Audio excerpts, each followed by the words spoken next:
He's also suffering from anal bleeding. What? Is this match still going on?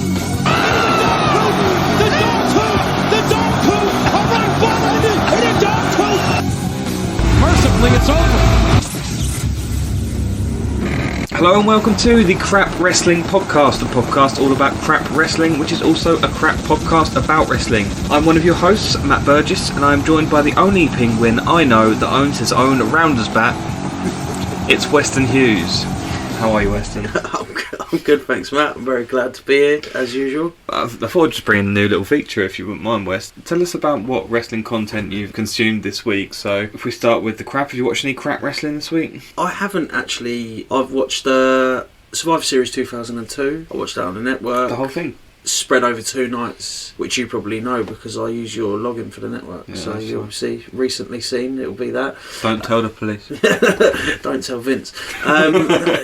I'm trying to think. I think that's about it, really. I always watch a bit of New Japan because I've got the New Japan streaming, and I just watch random matches on there. Any top matches? Any recommendations? They've got a tag team tournament that was quite good. Go and watch that. Any recommendations from SummerSlam 2002? Survivor Series 2002. Apologies. Fucking fantastic pay-per-view that is. My favourite pay-per-view ever, that is. Every match on there's a banger. First ever Elimination Chamber. 3-minute warning versus the Dudley Boys and Jeff Hardy to open the match. I'm trying to think what else is. Oh, mate, it's just such a good pay-per-view. Go watch it. That tables match at the beginning is well good. The crap wrestling that I've watched this week, obviously with the match that we're covering this week, the Punjabi prison match, I got an urge to go and watch some Khali, and let me tell you, I promised in the first podcast that we did, I promised you all that every wrestler out there who has had a crap match is guaranteed to have had a good match, and I might have to go back on that. I don't think I can find one. I watched quite a few, I think 4 or 5. I don't know why I put myself through it, but it was almost sort of like the hilarity of it all, that it just nothing ever seems to work for him. Kane versus Khali in the Singapore Kane match is a particular stinker. So yeah, if you want to watch a crap match, go and watch that. My good match for the week is Sami Zayn versus Shinsuke Nakamura from NXT TakeOver Dallas, and what an incredible match that is. There's a moment about 3/4 of the way through where there's a double down, so both wrestlers are on the mat, and the crowd are just so uncontainable in their excitement. They stand and they just start applauding at the nothing that's going on because so much has happened. They just cannot contain how brilliant this match has been. So yeah, if you get the chance to go and watch that, real world-class wrestling, and Nakamura at his absolute strong style finest. I just bought, told you about it earlier actually, I just bought the series of Lucha Underground, all 4 series, so I'm going to be watching that. I've watched bits of it because you couldn't get it over here, just random episodes on YouTube and stuff, and then it got taken down due to copyrights. It's so fucking hard to get hold of. You can't even stream it online anywhere. It's not on Daily Motion, it's not anywhere. So I managed to get all 4 series. I'm very, very much looking forward to watching that again. Always hearing good things about Lucha Underground. So, today's match is The Big Show versus The Undertaker in a Punjabi prison match. Oh, God. Weston, why is this match being brought to the Crap Wrestling Chamber? Oh, it's a fucking awful match. The actual content of the match is awful, and the stipulation's fucking awful as well. Tell us about what a Punjabi prison match is. It's a bamboo in inverted commas because it's actually made out of metal that's been like spray painted to look like bamboo. They've done a good job on that, to be fair. JBL's heard of it, but he didn't know they actually existed, so he thought... it's one cage inside of another cage, basically. They've got to climb out, and there's some weird weapons in the middle with doors. Yeah, it is a fucking weird one. They've basically got that you can open the doors up and then they open for 60 seconds and then they close again. It's the kennel from hell, but without the dogs, isn't it? Yeah. Made to look like metal. Yeah, that's basically what it is. That is essentially it. That's a really good explanation of it, yeah. It's a cage in a cage. Yeah, there's the second cage you have to climb over, but actually you don't have to climb over it, which we'll find out a bit more about later. So, let's hear a little bit about The Big Show. 7'2", 500 pounds. What do I know about The Big Show? He's big. He's not very good. I think we're all in agreement of that. He's been kicking about for fucking years, isn't he? Has he retired? No, I think he's in AEW now, isn't he? He hasn't retired officially. No, he had a match at All Out 2021. Good. No, it wasn't actually. It's a shame because that pay-per-view is up there with the best ever. Yeah. Matt with all the hot takes today, like AEW being good. Yeah. But no, it's a really good pay-per-view, particularly the tag team match in a cage, which sounds like it should be terrible, but actually it's fantastic. You've got the Lucha Brothers in there, and they are exceptional. They are good, yeah. Anything with them two in it's got to be good, really, isn't it? Yeah, exactly. Yeah. Right, so the Big Show, he is big and he's a show and he's not very good. I thought he was retired. I knew he was in AEW, but I thought he had packed him, but obviously he hasn't. He was the Giant in WCW. Yeah. I think his debut was in WCW, and then he had his run in the NWO. He wasn't that bad in WCW, I will be honest. Done that shtick with Hulk Hogan, the whole monster truck fight and everything. My understanding was that WCW wanted to imitate Andre the Giant. They had El Gigante, I think it's pronounced, for a while, but he wasn't really up to much. And then they took the Giant on, and then kayfabe. My understanding is that he was supposedly the son of Andre the Giant. He was in this. He was in the weird stable, wasn't he, with Oz? And then he sort of went on a bit of a singles run. Ended up in the NWO. Then he was fighting with Hulk Hogan. He was quite good then. He could walk and stuff and move. And breathe, and then obviously went into WWE, and he's just sticked about upper mid card to championship level. I think his prime when he was like going for the championship all the time was around 2002, 2003, wasn't it? It was just after the first brand split. Yeah, just SmackDown. Before we get onto that, I just wanted to talk briefly about the match between Hogan and the Giant in the monster trucks. That is dire. Go and watch it because it's just fucking baffling. It cost them a fortune as well.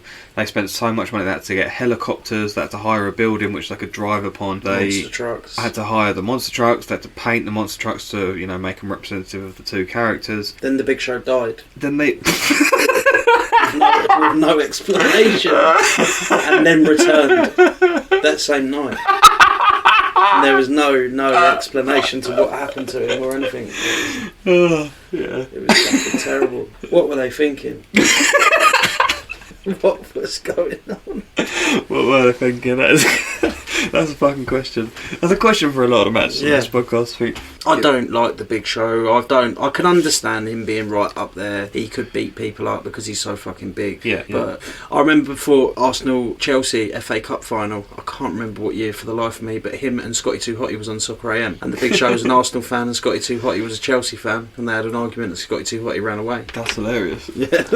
Have you seen the Big Show on The Weakest Link? No, I can't imagine he's very clever either, to be honest.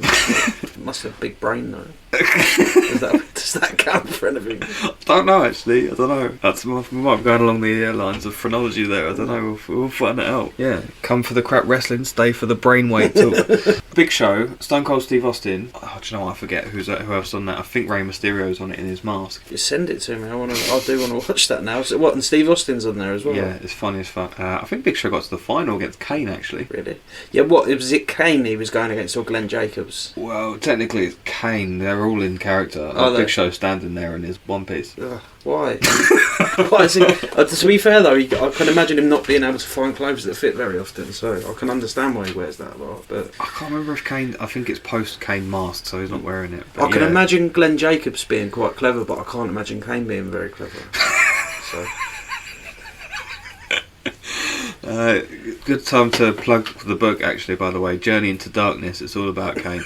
I won't talk about it too deeply because I heard about it on a podcast by the wonderful Adam Bigelow of the Attitude Era podcast. But yeah, go listen to that and read the book. I won't go into it in detail because they've done it probably better than I can. But yeah, it's fucking terrible. If there's a crap wrestling books podcast, then that would be on there definitely. Alongside Ryback's self-help book. Give that a read. Is it bad? His things, man, it's so tight. Oh, shit me. What's up with him, man? He's just a prick. Yeah. Why is he so upset? Hungry, I think. Yeah, I've seen some videos of him eating on YouTube and stuff. Eating McDonald's and that. Is that what he does now? I don't know. I'm just going by his catchphrase, was "Feed me more." So. Oh yeah, no. Have you not seen he does those actual like food challenge videos and stuff now on YouTube? No. Yeah. Is it called "Feed me more"? I don't know. That would be good though, wouldn't it? But I don't know if the WWE trademarked it or something. I don't know. But yeah, that's what he does now. He does a lot of YouTube videos. I think he does training videos, cheat day videos, stuff like that. And I'm not against him. Don't think I'm mugging off people that eat on YouTube because I watch a lot of it. I really do. You're laughing like I'm taking the piss. I genuinely do. The whole food challenge stuff. I like. I don't think it's bad at all. But Ryback, what happened, mate? Why? You was a wrestler. He put out a poll on his Twitter the other day that was like, which wrestling promotion should I go to next? AEW, WWE, NJPW, and then the bottom one was retire, and it got like 92%. Poor geezer. Why does everyone hate him so much? He's just a fucking knob. Yeah, I get that vibe, to be fair. This says a lot to me, this conversation. Now, I think The Big Show is an exceptionally boring wrestler to watch, and I'm so bored of talking about him that we've actually talked about Ryback, my wrestling watching habits, The Weakest Link, and a wrestling book that is also terrible so far in the 10 minutes that we've been supposedly talking about The Big Show. So that's kind of where I stand on him. Yeah, he's bad. He's shockingly bad. He really is. But like I say, you can believe that he'd be able to beat people up because he's so big, but it's not going to be fun to watch. His special move was punching someone, for fuck's sake. Yeah, like, at least when William Regal done it, he had like a knuckle duster on, so it's like a cool way to punch someone, like an entertaining way to punch someone. Or one of the big things that I remember about The Big Show is, I guess, one things I remember about The Big Show.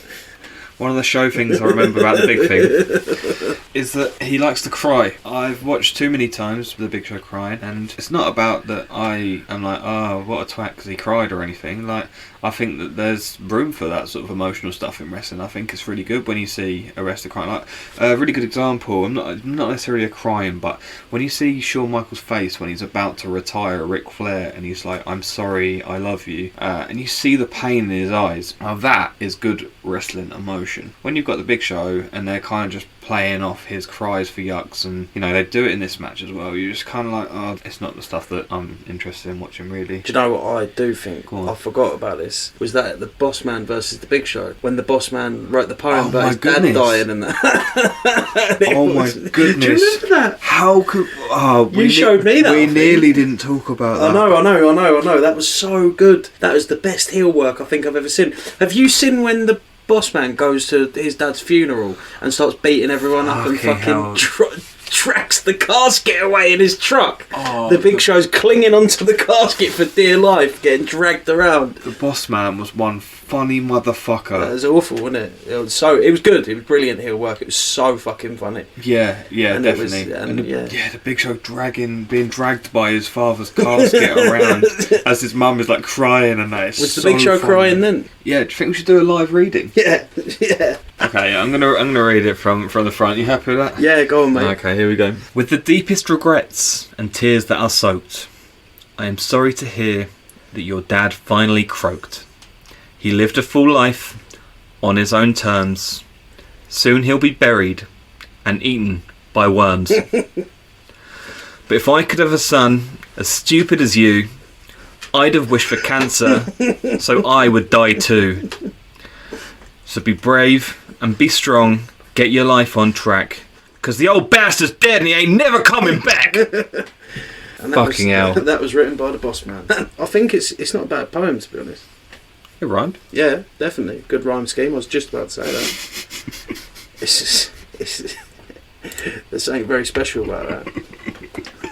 So, the good thing about The Big Show, the only good thing he ever done, was his dad dying. Fucking hell, Weston. Woo! That's your hot take, brother. Said the Boss Man, not me. I didn't say that. I've heard about a good run between him and Mark Henry in around 2008 when Mark was doing the Hall of Pain gimmick. I don't believe it. I've not watched that era of wrestling. Maybe it's something that I'm going to be going away and watching soon. But yeah, I'd be interested to see Mark Henry doing good work. He seems like a really nice guy. As does The Big Show, actually. So I'd be pleased to see them doing good stuff. I've just never seen it myself personally yet. I've actually got a Big Show match that weren't that bad. Go on. Big Show versus Brock Lesnar at Survivor Series 2002. Nice. That I just watched the other day. What's good about it? So basically, the story of the match is Lesnar's champion, and going into it, Paul Heyman doesn't want him to fight the Big Show. He's like, oh, he's the only person that can beat you. He's so big. He's big and scary. And then the Big Show beats him up and injures Brock Lesnar's ribs. And so they're going on, they're fighting, and then Heyman turns on Lesnar, and the Big Show beats Lesnar for the title. I think he chokeslams him onto the title belt or something like that. But yeah, so just there's a good bit when Brock Lesnar realises that Heyman's turned on him, and he looks to him, and Heyman looks at him, and Heyman starts running. Lesnar starts chasing him. It's it's just good. It's a good match, actually, to be fair. I don't think the Big Show is very good in it, but it's the best he's ever going to get. Yeah, and my recommendation for the Big Show is the Mankind Big Show Boiler Room Brawl, which takes place at Backlash 99, and quite fortunately it's a big upgrade on their match, which is at WrestleMania 15. Yeah, it was 15. It's just when Mankind is doing that really great character work with JR just a little bit after that, so yeah, go and watch that era of wrestling if you like good wrestling. It can't be beaten. Okay, I think Weston's been building up to this. Last week we were talking about Hogan versus Michaels at SummerSlam 2005. So obviously we ended up speaking about Shawn Michaels versus The Undertaker. Yeah. 25 and 26. Yeah. I don't like The Undertaker. I like him. I like his gimmick. I like every part of his gimmick. All three of them. The Dead Man, the Phenom and the Biker. But I just think he's fucking shit in the ring. I really do. He works hard. He's done it for years. But he's not very good, I don't think at all. And I know that's an unpopular opinion, but I challenge you to try and find a good match where he wasn't against a super worker, like Shawn Michaels or someone like that. I haven't seen any, I don't think. Well, I do understand why he's pushed to the sky for so many years because of his gimmick and that, but if you strip the gimmick, then you're not left with a very good worker, I don't think. Yeah, he came about, we were talking last week about the era of wrestling where you really got those cartoony gimmicks of, you know, the wrestling bin man, you had the wrestling dentist, the Dean Douglas. Shane Dean Douglas. They were basically like, let's think of a job. Okay, now you're a wrestling job. Hockey player. Yeah, basically the goon, wasn't it? Yeah. But yeah, that just kept on happening, and out of that did spring one piece of magic, which was the Undertaker. Really clever for wrestling. Do I think they just pulled jobs out of a hat and just seemed to make that one work? I think so. I don't think any of the other gimmicks really got over long term, did they? Nah, no chance. I mean, I'm a massive IRS fan, but like, there's none now. There's none of them that got over except for the Undertaker, and I don't think they even considered the entity that they had created when they come with the Undertaker. And I don't think if they had put someone else as the Undertaker except for Mark Calloway, it never would have worked. Yeah, you're right, and he suits the gimmick perfectly. But do I think it is more genius than throwing a lot of shit at a wall and hoping some will stick? This is the one that stuck. It's the only one that stuck, and it was magic. It's lightning in a bottle, wasn't it? Really, probably the greatest wrestling gimmick of all time, in my opinion. It's hard to disagree. When you're talking gimmick, you're not talking wrestler or whatever. When you're talking gimmick, it's hard to disagree, really and truly. But yeah, if you look at all the rest of them, like how was the Goon going to have any longevity? How was Isaac Yankem, the dentist, going to still be going 30 years later, having an unbeaten WrestleMania? It's just not going to happen, is it? No. So yeah, the Undertaker was good though. Like, don't get me wrong, there's nothing bad about it. There probably has been bad things about it, but it was the best gimmick ever, definitely. And as you say, not the best in ring. I think that there's a lot to be said about his later career. Not his late career, because there's a lot of shit in that too. But you like this era, don't you? Yeah. I've only watched sort of odd matches. Again, this isn't really my era, but when you watch his matches, I guess between about 2004 2009, he actually puts in some really good work.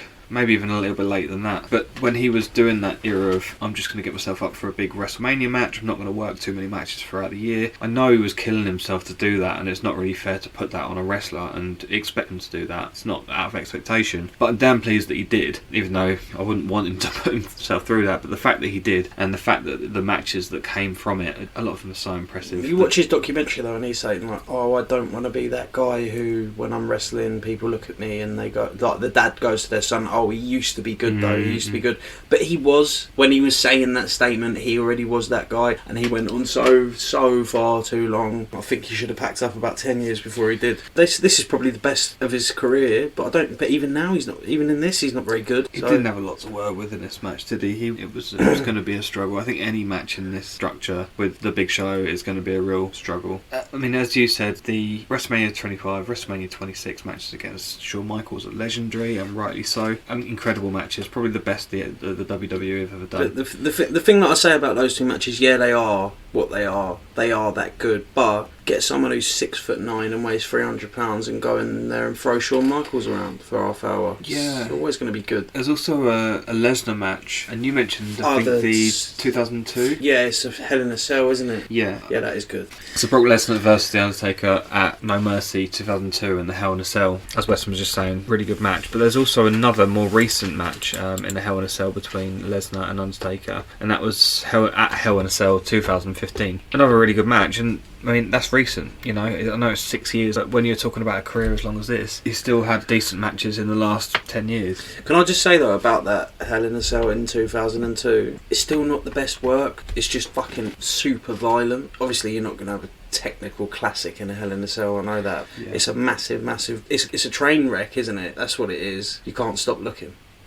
Like, you know, like, it's horrible, but you can't stop looking. And I guess similar to Undertaker, Mankind, Hell in a Cell. Yeah. I mean, is there a lot of technical wrestling in that? Absolutely not. Is it iconic? Hell yeah. Yeah, it is. Of course it is. You can't stop looking at that, can you? It's one of those. Yeah, it's the same similar sort of. Not that one's anywhere near it, but it's a similar sort of premise. And the way that the wrestlers put their bodies on the line is what becomes the spectacle, and sometimes that's fine. Weston not a fan of the Undertaker. I completely get that. I feel like he's wrestled in a lot of matches that are mediocre. 2.5 out of 5 if you want to start putting them on a scale. Not too many really terrible ones, and not too many really great ones. But there are a few really high points in there. There's also some really low points, and then that's quite a nice little segue into what we're talking about today, and that is the Big Show versus the Undertaker in a Punjabi prison match. But before we get on to that, I have this week's game show for you, Weston.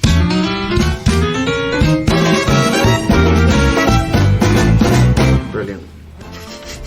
I know you're an enormous fan of the game shows, from the enthusiasm you put into last week, especially the names. So I've got some names for you for this one. The game could be called California Love.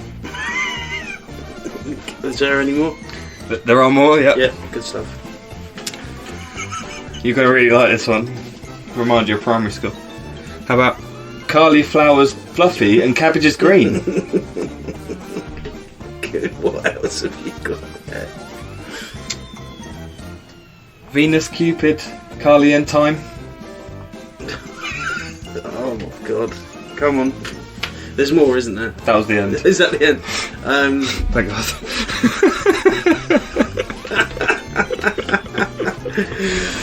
Yeah, go on. We'll go with the first one. Great, okay. This is California Love. Great Carly, massive Tupac fan if you didn't know already. The aim of the game is this. I'm going to read out 5 matches from the Great Khali's time in WWE, and your job is to tell me which match you think was rated the lowest by Dave Meltzer in the Wrestling Observer newsletter. The first match is Great Khali versus The Big Show at Backlash 2008. Horrible. What do you think it would have got? What is the lowest rating he can give? He has given a match a -5 before, but there's certainly a rarity. Yeah, It's a bit of a weird one. It's a -5 is the lowest I think he's ever given, and the highest I think is a +6.75. I thought it was 7 when it was Kenny Omega and that. It may well have been Japanese man, I can't remember who it was. But yeah, I would give this 0. I know I haven't even seen it, but I know it's a 0 on my opinion. So what does David say? You'll find out. Alright mate, sorry about that. I jump in the gun. Next one is Great Khali versus Hornswoggle at Survivor Series 2007. Oh my god. Is it wrong that I think that would be better than the last one? No, it's whatever you think, man. 0. You think that's 0 too? I hate it. So, if it's better though, wouldn't it have got a 0.5? 0.1. 0.1. 0.01. I'll give you a 0 because I think that's it's fair to take your only first answer. Next one is Great Khali versus Batista, SummerSlam 2007. It's got to be higher, innit? It's got to be. But it can't be much higher. I don't know. 1. It's horrible as well. Next one is Khali versus Kane in a Singapore Kane match at Breaking Point 2008. Yeah, that's a terrible one. Oh, there's got to be 0 as well. Why are these so bad? There's a common denominator in these matches, which you may not have realised it. And then finally, I didn't even know this happened until I looked out for this lovely piece of research I did for this magical game show that we're doing right now, is the Great Khali versus Dolph Ziggler at the Bash 09. I think that'd probably be not good, but alright, because it's got Dolph Ziggler in it. He's good, isn't he? What's your rating? I reckon that's a 2. I'm pleased to announce, now, you've done really well in this, Weston, because you could have given any answer between -5 and +7, Yeah. with 0.25 and 0.75 included, and you actually got 2 dead on. Yeah. You were right to say the Great Khali versus Big Show, Backlash, was a 0. Yeah. Versus Hornswoggle, also a 0. Now, so that's 2 points for you. Yeah. Versus Batista at SummerSlam 2007, what was the lowest? What was the lowest? What was the worst out of those 5? Oh, it's got to be the Big Show, isn't it? It's Big Show, okay. No, 0. They're both 0. So what you're saying is now, there's one lower than 0. Yeah. It was Batista. Yeah. It was a -1.5. Jesus. I have watched it. Kane in the Singapore Kane match at Breaking Point 09 was a -1. Fucking hell. These are getting lower scores than it versus Hornswoggle. I know.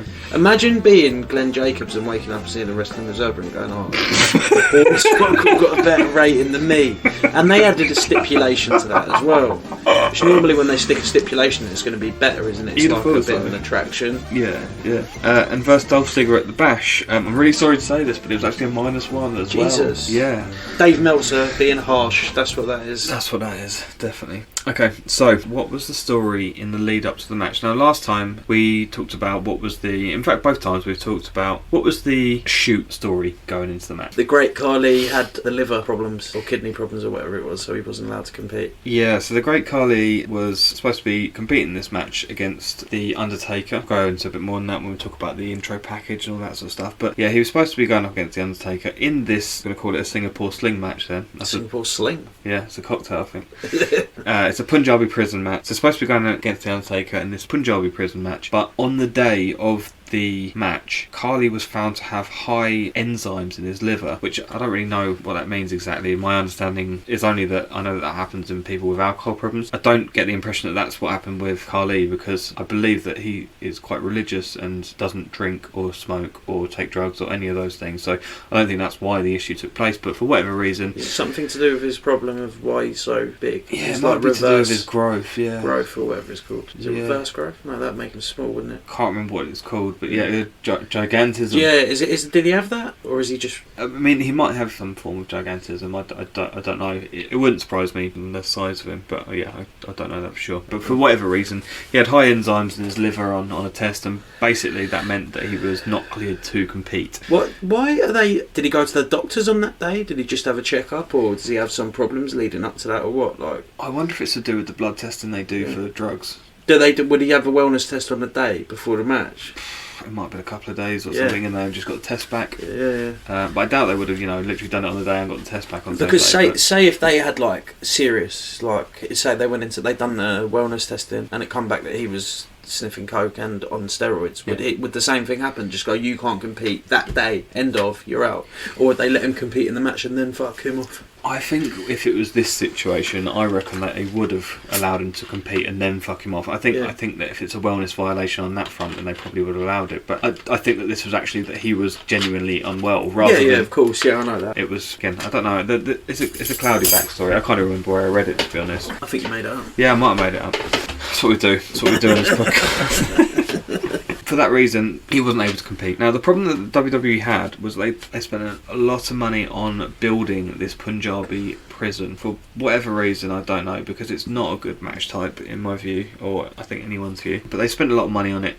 And that meant that Vince was basically like, this match is going ahead, I don't give a fuck what happens. It's a bit weird. You would have thought there would need to be some sort of Indian competitor in this match, wouldn't you? The Great Khali or Pakistani. Yeah. Punjabi. It's like in the middle, isn't it? Yeah, the Punjab connects India to Pakistan. I'm glad you're in. Yeah.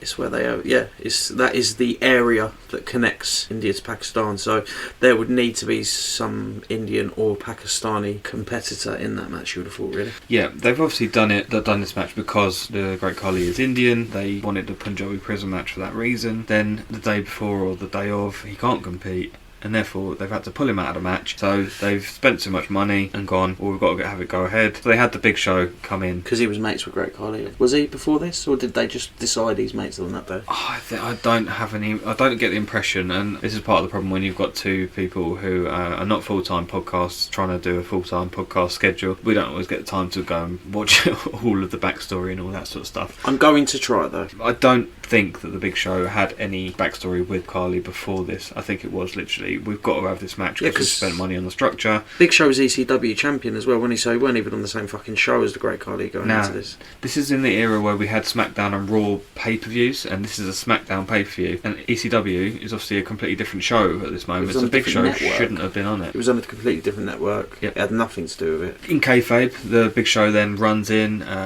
beats up the Undertaker. They tried to play it off as that they had I can't remember his name. Khali's storming around backstage. What's the name of the guy Khali's knocking about with? According to his Wikipedia, the Great Khali is head over heels in love with his wife, Harminder Kaur. Fair play to him. Good for him. Is that his name then, the Great Khali? That's actually his name by birth. It's like Ultimate Warrior changed his name to Ultimate Warrior. Yeah, fair play to him. And for that reason, his daughter is genuinely named Dana Warrior. Oh my god. Oh, he done first name Ultimate, second name Warrior. Swear. So Khali was manager Ranjin Singh, and supposedly he'd convinced the Big Show to go and attack the Undertaker backstage. Why he would have done that in kayfabe, I don't really know. It's not very clear. But he did it. Teddy Long, who I really think that Teddy Long should come back to wrestling. I don't know why he left. All the time I see these memes on Twitter basically saying, for that player, you're going one-on-one with the Undertaker. Makes me really pleased every time I see it. It's a meme that can't be overdone. If you want to send me one of those every day for the rest of my life, I'll be overjoyed. He was good. He was good, Teddy Long, wasn't he? Good general manager and all that. I liked him. Teddy Long says, now you're fighting against the Undertaker to the Big Show, and then that meant the Big Show was placed into the match. It really is that simple. Obviously the Big Show and the Undertaker have got history where they fought before and they hate each other, but yeah, there's nothing really particular going in that causes Big Show and Undertaker other than this situation with the Great Khali, which is obviously unfortunate, but no reason really for them to be fighting in the Punjabi prison match. I was asking you earlier, what is the backstory of the Punjabi prison? Why is it here? What is the story of it? Is there any sort of like mystery around? Not mystery, you know the word. Yeah, and again, this is something that I'm not actually that sure about either. I've looked online, there's nothing. No, there's so little about it. Basically just people saying it's shit, which is which it is. But this feeds quite nicely into talking about the intro package as well. The intro package is basically the same as what we're talking about here. There's no Big Show whatsoever in the intro package, and that just shows how quickly this change happened. It must have been so close to the day that basically they've got this intro package that they're happy with, and it was decent. A lot of it is quite funny because the fucking Great Khali is always just roaring, and I don't know if they've dubbed roars over the top of him, but he sounds like a big fucking lion, and it really cracks me up. Maybe he actually sounds like a lion. I haven't watched enough Khali to say. I like the bit where a casket opens and the Undertaker's voice just starts coming out with all the smoke bellowing out and the lights and that. It's just classic Undertaker. It's brilliant. And then the lights go out and he appears in the ring. It's just like, yes, that is the Undertaker that we all love. And Khali is basically taking down everyone in this package because he got pushed. He got pushed to the absolute moon. They really wanted to make him seem like a monster, and they did. They did to an extent. He was crap in the ring, but they did make him seem like he was unbeatable. But it was, it wasn't particularly enjoyable to watch on that run. He beat everybody. He beat Kane. He beat the Big Show. He beat the Undertaker. Who didn't he beat on that run? He was unbeaten, wasn't he? In ages. Yeah, he just went on and on, just beating everybody. Didn't need to be good though, did he? Because all he did was karate chop. But he didn't need to take a bump. Yes. No one could pick him up. You didn't need to move because all he did was karate chop people in the head. His finishing move was basically like a top spin on the head. It was like a karate chop, wasn't it? Like, didn't he do a nerve hold as well? Oh yeah. Oh mate, they just never get good, do they? It's just never. Mate, I watched. He holds the head, doesn't he? Yeah. No. He can crush clams with his hands. Yeah. I watched the Wrestling Bios video the other day, and he was Saudio Vega did like 6 nerve holds in one match. 6. It's like 6 chin locks in a match. It was fucking awful. Reminds me, I'm looking forward to the chin locks now. I don't think there is any. Oh shit! Podcast over. Yeah. Throwing a bin. Okay, anything else about the intro package other than obviously Khali coming in and fucking shit up? Undertaker says, I'm going to make you rest in peace. Yeah, he says, so he comes, the Undertaker's voice coming out of the casket, and then he disappears, and then he appears in the ring, and the Undertaker's doing Undertaker things, Khali's beating everyone up, but they didn't, you can see that it must have been literally hours before, because they didn't have time to even put the Big Show in the video. It looks such bollocks, didn't it, the whole running around backstage looking for the Undertaker, and Singh's going, going, but you're just about to fight him in a match. And then the Big Show runs out and beats him up. It just doesn't make any sense. It actually doesn't make any sense at all. We're now going to go away and watch the match together again, sadly, and then we'll be back with you as soon as we've finished. Okay, so we're back. We just watched the Big Show versus the Undertaker at the Great American Bash 2006. This is fucking terrible. This, honestly, I genuinely think this is worse than Lesnar and Goldberg. I don't like watching. Not worse. The match is not worse, but I dislike watching this more. Yeah, we normally watch the match a couple of times through the week, and then we will watch it a couple of times together. But tonight we pretty much binned off the second watch because we were just like, what is the fucking point? Yeah. It's so We've already watched it together, and then I hate watching this crap. I really hate it. Like, at least Lesnar and Goldberg, it's horrible, boring, but I can watch it. We start off with the Punjabi prison being lowered to the ground while some Indian music is played. Scary Indian music. Yeah, I mean, I first said, "What the fuck is this music?" But then you said, actually, it kind of plays in for a bit of a spookiness. But so yeah, I mean, it does that job. We talked a bit about this structure earlier, but the commentary in this match it is awful. The previous two, I think I took for granted in the previous matches that yes, we got crap wrestling, but we got decent commentary because we had JR on both of them. I can't remember exactly. I remember I had King JR on and the King in the first one. I can't remember who the second one was, but it's not important. We had JR. JR's the greatest commentator of all time, and that was him in his absolute pomp. So this time we've got Michael Cole, early Michael Cole. I was saying earlier that I quite like Michael Cole now, but here he is really, really poor. I like him with Taz. Yeah, you said this earlier, yeah. That I think that I said earlier, didn't I? That I think that is the prime time of commentary when you had JR and the King on Raw and Michael Cole and Taz on SmackDown. Yeah. Michael Cole, he does grow, he does get better over time, but him alongside JBL in this match, they're terrible. But I'm hoping that we'll be able to use some of the stuff they say as laughs because some of it is really, really quite funny. I'm going to go with a quote now that we hear from Michael Cole at the start of this match. He's trying to explain the Punjabi prison, and he says, "On top of the structure are these spikes, much like you see in a prison. A prison, a razor wire to keep people coming out of the prisons.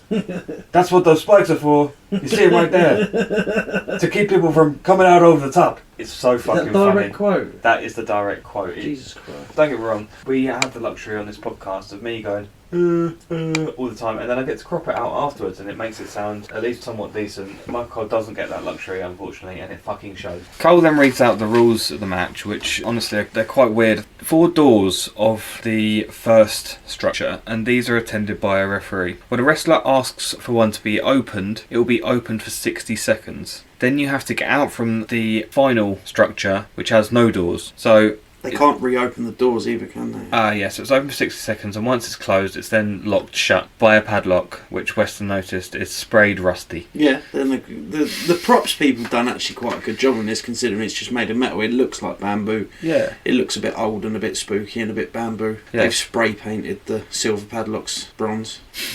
To look like rust. Yeah. This isn't about the structure looking shit. It's not that it looks shit. I mean, it must have looked shit for the fans in the crowd. It must have been really tricky for them to look through 2 sets of structures and actually see the match. That must I don't think they would have been able to see it at all. Which is probably why they're so silent for most of this match. Yeah, they're cold as fuck all the way through this. Yeah, it's probably because they couldn't fucking see what was going on. We then get Big Show coming out, and we get more of the glorious commentary. The Big Show, I think he's going to cry. I think he's going to cry. He does cry. He is full of tears. And West, tell us why this is fucking ridiculous. He beat The Undertaker up about 10 minutes before this. So why is he so scared of The Undertaker if he literally just beat him up, and him and Singh and Great Khali were all laughing about it backstage? Why did he go out of his way to beat up a man that he was absolutely terrified of? Yeah, so scared of he's going to make him cry. The thought of having to fight him, but he just beat him up. It makes no fucking sense. JBL is then trying to sell the prison like it's the worst thing in humanity, but in essence, in kayfabe, it's just a bunch of fucking wood. The thing is, if Big Show was going into a steel cage match, he wouldn't be crying. He wouldn't. He's probably been in loads. And this is just a steel cage inside a steel cage, but the cage is wood. So if the cage was wood, it'd be more forgiving than the steel cage, so it would hurt less. Yeah. So he's crying to fight in a less scary match type than he normally would against someone he just beat up 10 minutes ago. He's probably beat up 100 times before. So I don't know what he's crying about, to be honest. Yeah, I mean, I quite enjoyed this idea that JBL is just so scared of wood, and me and Wes were talking about the sort of lore of the podcast so far, and we've got, first of all, that Goldberg doesn't know that wrestling isn't real. We've got Stone Cold's mum's birthday is a week before the Royal Rumble, and JBL is fucking terrified of wood. Yeah, don't know how he sits at the table. We then get JBL screaming, "This couldn't possibly exist!" while he's looking right fucking at it. We can talk to the end of the earth about what reality is and what it isn't. Yes. But that thing is real. I see it. It's real to me, goddammit.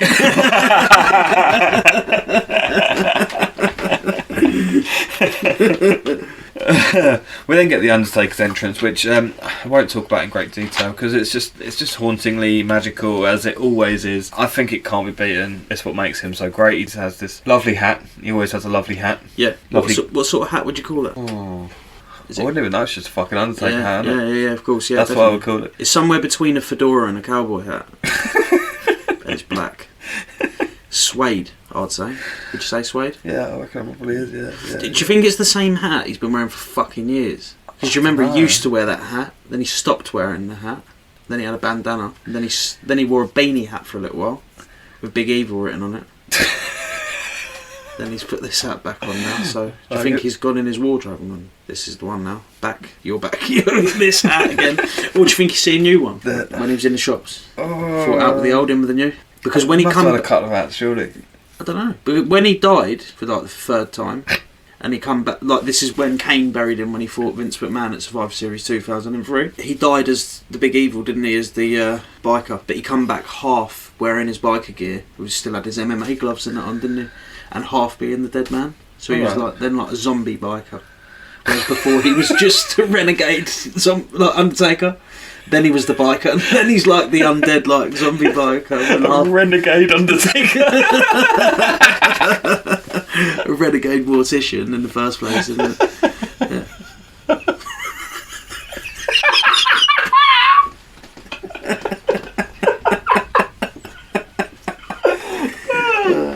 A fucking renegade Undertaker. Yeah. So is he like? Is it the same hat? That is the question. Is renegade is such a sick word. Yeah. Have you heard that Undertaker turned up at a WrestleMania and he didn't have any of his kit because he wasn't supposed to be wrestling, and Vince McMahon sent him home, went, "Do you want a match?" And he was like, "I haven't got any of my stuff." He was like, "Well, best fucking go home and get it." Flew him home. Flew all the way across America to go and get it and then come back. I've heard that. Yeah, I've heard that. Yeah. That's a dick move. Was there another one when he lost his gear in the plane? They lost his luggage or something like that. It wouldn't surprise me. That must have happened at some point. And he had to go and buy some fucking like, jeans and stuff from the shop. And he's like, I'm pretty sure it was him. I might be wrong, but yeah, I'm pretty sure it was him. Can you imagine him just busting about in a pair of normal jeans and like a Hawaiian shirt or something? Must have happened a few times. Yeah. To quite a few wrestlers. We're probably going to cut this out because it's not going to, doesn't suit, but fucking, I was reading a story, I was listening to a story the other day that people wouldn't wrestle Vader, for example, Shawn Michaels. Yeah, because he stunk. Yeah. I've heard that as well. He was like the stinkiest man. Yeah, he didn't wash his kit for about 5 years. Yeah, I was about to say that. No, I'm not wrestling because he stinks. They used to, people used to wrestle their kit in the sink at hotel rooms and stuff like that, where they were on the road all the time, didn't they? Yeah. He obviously just didn't wrestle, didn't wash his kit at all. Apparently, even when he went home, just leave it in his bag, just wouldn't even put it in like washing that. Oh, mate, he's a fucking animal. What's his problem? Mate, surely you wouldn't want to put that dirty kit on. Oh, You've been on the piss for like 3 days and you're wearing the same boxers, and by the time you get home you're just like, oh, what have I done? This is disgusting. You wouldn't then put them back on again, would you? It's the socks that fucking kill me. They go all crusty and that, don't they? You wouldn't then put them back on, would you, to go and fucking wrestle again? Oh, this is an animal. Vader, what the fuck's wrong with you, mate? Come on. Okay, so we then get into the match. We actually get a bit of pace to start the match, so Big Show does try and take out Undertaker early, and it's a little bit fast at least. I think the Undertaker, as he goes, doesn't look too bad at the beginning of this match. Yeah, he looks alright. He's got there's a bit of pace on his work, which is it's hitting the ropes, and he does a flying lariat that he likes to do. Yeah, it looks quite impressive. Undertaker then tries to climb the prison, and we were sort of questioning about what was the reason for this when you've got 4 doors on it. But Big Show then makes him land on his nuts, and my first thought was, you deserved that for subjecting me to watching this match. That's not the last low blow in this either. No. We then get the next bit of commentary. Sorry, I hate to keep going back to... I don't hate it, actually, but I don't want to keep going back to the commentary all the time. Except obviously I do, because I'm doing it. And when a match is this shit, you don't have a choice. That's exactly what I was going to say. The match was so poor that there's not much else to talk about. But it really cracked me up when Michael Cole says, with great exaggeration, "By the way, ladies and gentlemen, the title is not on the line." It's just basically saying, just to warn everybody, this match is not important. It means nothing. As I was saying earlier, Big Show is the ECW champion at this time, so he's not part of this brand. But of course, the title's not even on the line. And as soon as I heard that, I was just like, oh, well, Undertaker wins then, obviously. Yeah, of course he does. But then the Undertaker would never have been ECW champion, would it? No. Because they were on a fucking separate network. Yeah, it wouldn't have worked. It was on Sci-Fi. He was never going to Sci-Fi, was he? No way. But then they put Kurt Angle over there, didn't they? But that was when Kurt Angle was a drug addict? Was that sort of like a reprimand sort of thing? Oh, yeah, possibly. Maybe trying to keep him out of those circles. And that's CM Punk over there as well, which I suppose is a much better fit than Kurt Angle or Big Show. That was Undertaker. Like new Punk, wasn't it? Yeah, that was like feeder Punk, like before they put him on the main roster.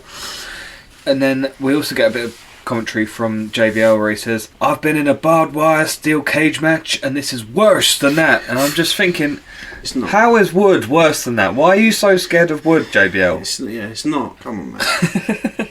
Big Show does some punches, and then we finally do get a decent move, and it's quite nice when we get one of these. We seem to get at least one per podcast.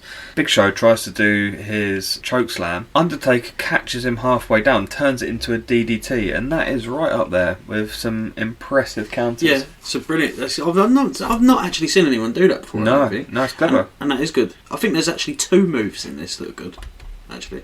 Yeah, because shortly after that you get the superplex, don't you? Yeah. Just before that though, you fucking cracked me up when we were watching the match together first time round, and you said, "Why is the Big Show exposing the turnbuckle when he's got that fucking enormous cage to bash his head against?" Yeah, that is a question that I was asking, because Big Show starts frantically pulling off the turnbuckle cover to expose it to obviously smash Undertaker's head into, but he's fucking surrounded by this terrifying wood, which is obviously harder than steel, as JBL says.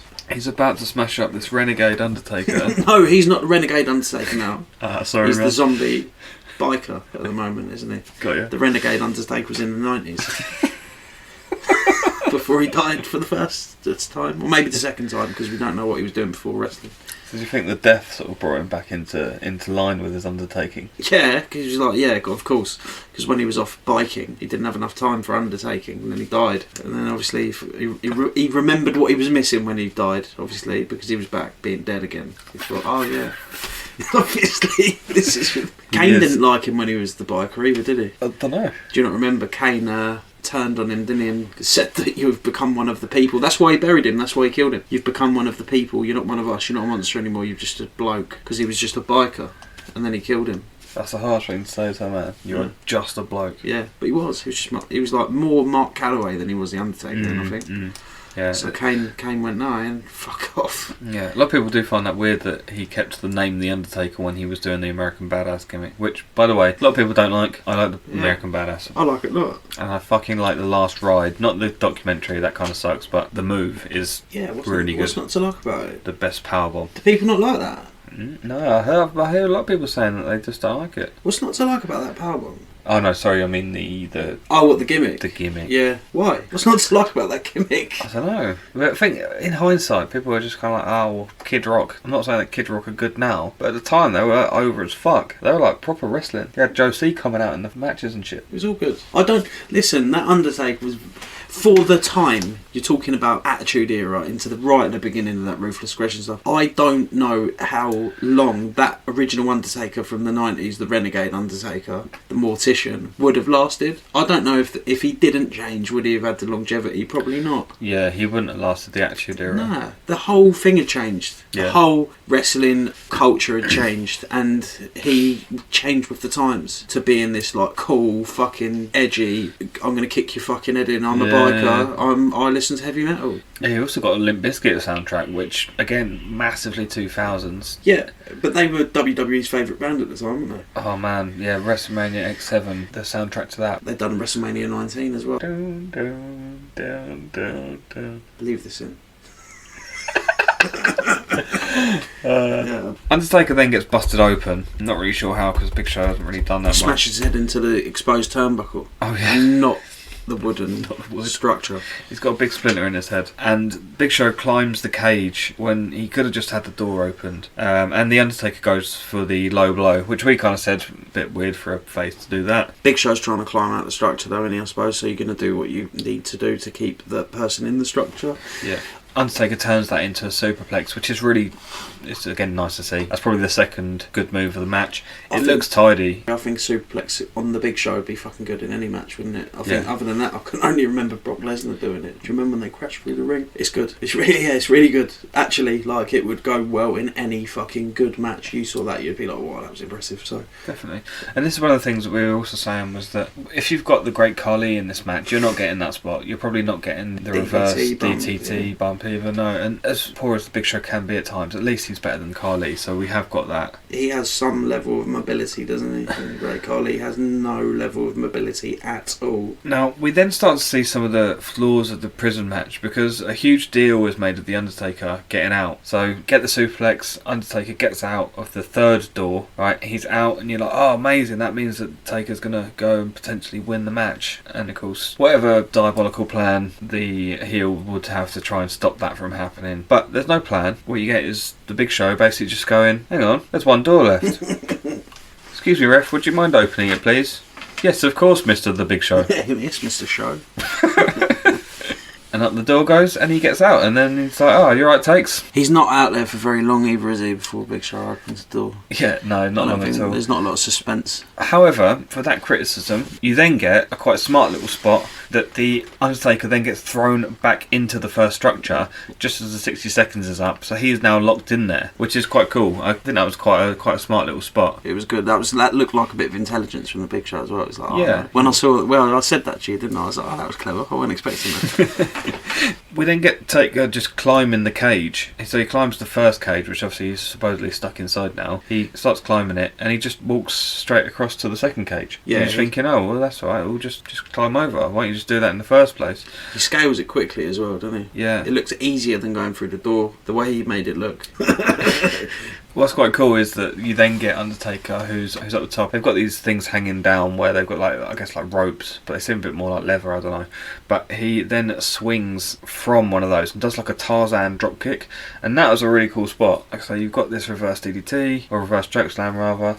You've got the superplex, and you've got this swinging Tarzan drop kick. Impressive. I'm pleased with those three moves at least. Yeah, there was some highlights to this match. For some reason, Khali then starts making his way down to the ring. We don't really know why. I'm guessing just because he was supposed to be a part of the match and he's there. So why don't you just make him be a bit more part of it? I guess so, you know, when he is fit, then he can come back and fight the Undertaker another time. Khali starts climbing the cage, and I'm guessing, that's why the Undertaker then starts climbing and thinks, oh shit, we've got to get out of here. Undertaker dives onto the Big Show. He knocks him through the prison, through the bamboo. Yeah, it's like a crossbody, isn't it? Almost? Crossbody through the bamboo, and for some reason Undertaker wins. Big Show touches the floor first outside of the cage. Like, obviously Undertaker is in the air as he's doing this, so Big Show hits the ground first, and yet the referee's like, yep, Undertaker wins. I think the Big Show's foot's still like in the door. So, Weston, what is your review for today's match, with 0 being passable and -5 being absolutely crap? I'm upset there's no chin lock. I'm just going to put that out there.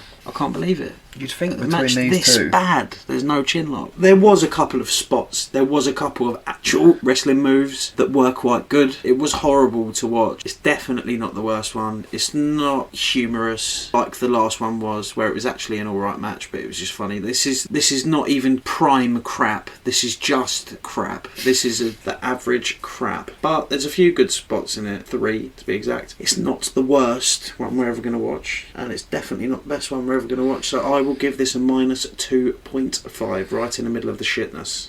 I think that's fair. It's not as bad as Lesnar Goldberg. It's nowhere near as good as Hogan Michaels. I'm going to go for a minus 3.5. I think it's just that little bit worse. I mean, there's absolutely no way in hell that I will go back and watch this match again. Never. I'm just going to put out there, we said about the commentary, and I said earlier that I prefer to watch Lesnar Goldberg, even though it's better. Thinking about it, the reason is probably because of the commentary. Yeah, the commentary is really shit. If we was to mute them both, I would rather watch this. I don't normally notice it. It's rare that I notice bad commentary. I'm usually like, oh no, commentary is fine, it's either ignorable or good. In this, it's noticeably bad, and that just makes me not want to watch it. The commentators didn't seem to really know what was going on. The stipulation for the match is bad. The wrestling in the match generally bad, even though it's got a couple of good spots. And for some reason, the Great Khali comes down, and no one can really explain why that's happened. Climbs up the cage, starts shouting at the end. Minus 3.5 from me. I might even go with Toad and swing more to the 3.5. To be honest, I'm going to change mine, I think. You've done it again, Toad. You've made me change my mind. I couldn't change your mind on Hogan Michaels though. No, it's got Hulk Hogan in it. It must be good. So we've only just got the one comment on social media this week, and it's from @Boogle2691. Thanks for your comment, Boogle. And he has asked, why did Khali show up at the end only to not get involved? Because he had liver enzyme problems and he wasn't allowed to compete. That is essentially it, isn't it? Yeah, we've talked about it already. It's absolutely bizarre that he comes down at all. He can't get involved, and yeah, it's not explained by the commentary either. Like, I feel like at least if you had a better commentary team on, they were saying, oh no, it's Khali, he's coming down, he's coming to attack the Undertaker, he wants his match back, he's going to get him next time. You get none of it. It doesn't explain it whatsoever. Do you know what I don't get as well? Because Khali and the Big Show just beat up the Undertaker before this match, so they're together beating him up, and then the Big Show loses this match, so surely Khali's going to come down to try and beat the Undertaker up in defence of the Big Show. Yeah, because they're mates now, aren't they? It just doesn't make any sense. None of it makes any fucking sense. It was an absolute hodgepodge that they've just thrown together. And they didn't even know what they were doing themselves. And I think Vince just went, oh, that was shit, go down and fucking do something, please. Even though you can't actually do anything, go down and shout. Exactly, yeah. That's the impression I get. I just wish it was explained. If it was explained by the commentary, then maybe I'd have understood it a bit better. You know what, I think with the 3 good spots in this match and all the rest of it, if they had put a little bit more into the Big Show being in the match, a little bit more backstory into what this monstrosity piece of shit was, and a little bit of Khali at the end, then maybe it could have been a lot better. Yeah, and if the Undertaker and the Big Show had a bit more time to discuss a good match, I know that you're saying that Undertaker's quite old school and he probably likes to call it in the ring anyway, but they would have had a better chance to go, these are the spots, this is what we can do. And like I say, the spots that we got were good. If we could get a bit more chemistry that would allow something better to happen in between those spots, then we could have had at least somewhat of a decent match, and it would have pushed it up the scale a little bit more. But yeah, the commentators didn't know what they were calling. Wrestlers didn't feel like they knew necessarily what they were calling, and it didn't make sense for all those reasons. Google did have a second question as well, and that was the Big Show too sluggish to make it a spectacle? Yes. Yeah, and that's a career. That's just a flat yes. That is yeah, definitely. The Big Show couldn't make a spectacle out of anything. I don't think. Interestingly, the Big Show looked his absolute best in about 2018. He worked one match at no, it wasn't in 2018, but he worked one match at WrestleMania 35, whichever one was the one with no fans. He did that, and he fought against Drew McIntyre after the title match for some bizarre reason. I think it was just to promote the Big Show. But he looked like a real monster in that match, not for his wrestling quality, but for his size and stuff, he looked like he was really, really fit. Whereas when he's in the prime of his wrestling career, supposedly, he doesn't look fit at all. If you go back and watch some of his really early stuff in that WCW run that I spoke about when he was the Giant, he could actually move around the ring, and he does some stuff that you could never imagine seeing him do. Yeah. Like some sort of just running around. As I say, I don't mean to be rude about him, but running around, he does a couple of things off the top rope that I've seen recently that I've watched, and it's just I can't fucking believe he's doing that, so he could work. I seem to remember him smoking in WCW. I'm not saying that means that he couldn't run a good match or whatever, but a lot of them smoking crack in WCW. As in the people that were smoking tobacco were the ones that were better off. It's the ones that were smoking crack were the problems.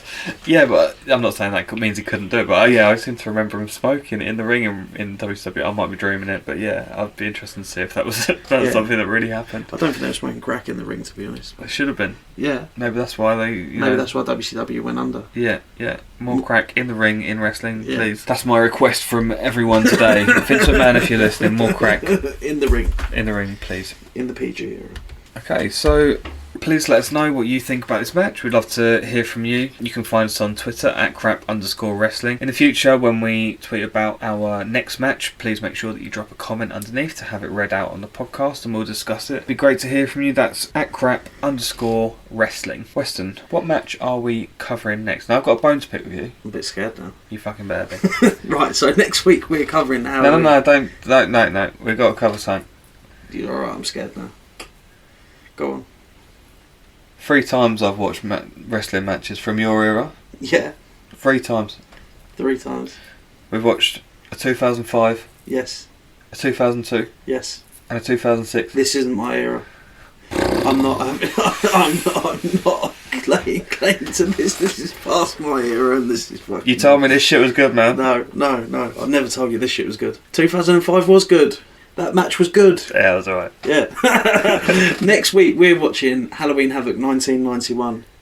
Yeah, the Chamber of Horrors match, and I'm really looking forward to this. Oh yeah. I really, really am. Yeah, I think it's good. I think it will be. I haven't actually seen it recently. I think it will be good. Good on the crap scale. Yeah. Yeah, definitely. So what, just all round silliness? Yeah, silliness, good crap. I think it'd be funny to watch. Definitely. Yeah. I like silly crap. I'm a big fan of silly crap. Yeah, I don't 100%. like bad crap. No, not at all. I don't like shit. I like funny shit, and I think this is going to be good. So I'm looking forward to this one, and there'll be a lot to talk about as well. I think it'll be a good cast.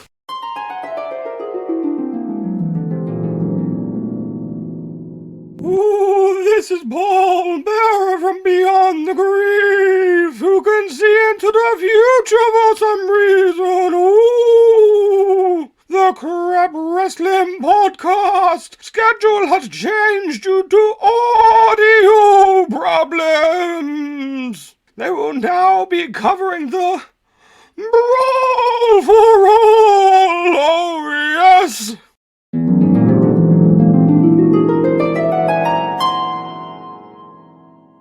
Fucking hell, that was a bit weird, wasn't it? Did you just hear something? No, just me. Okay, so that was The Big Show versus The Undertaker in a Punjabi prison match from The Great American Wank 2006. Don't go and watch it. The Great... Wrestling Jim, looking forward to hearing from you, mate. Yeah, thanks for following us, Wrestling Jim. We're a big fan of yours. Wrestling Jim, we like you a lot here. I've been Matt Burgess. I've been Weston Hughes. Follow us on Twitter at crap_wrestling. Thank you for listening. Please come back soon for more crap wrestling and even more crap podcasting. Mercifully, it's over. The Badass Leader's here! Jerking the edge off! He's also suffering from anal bleeding. Is this match still going on?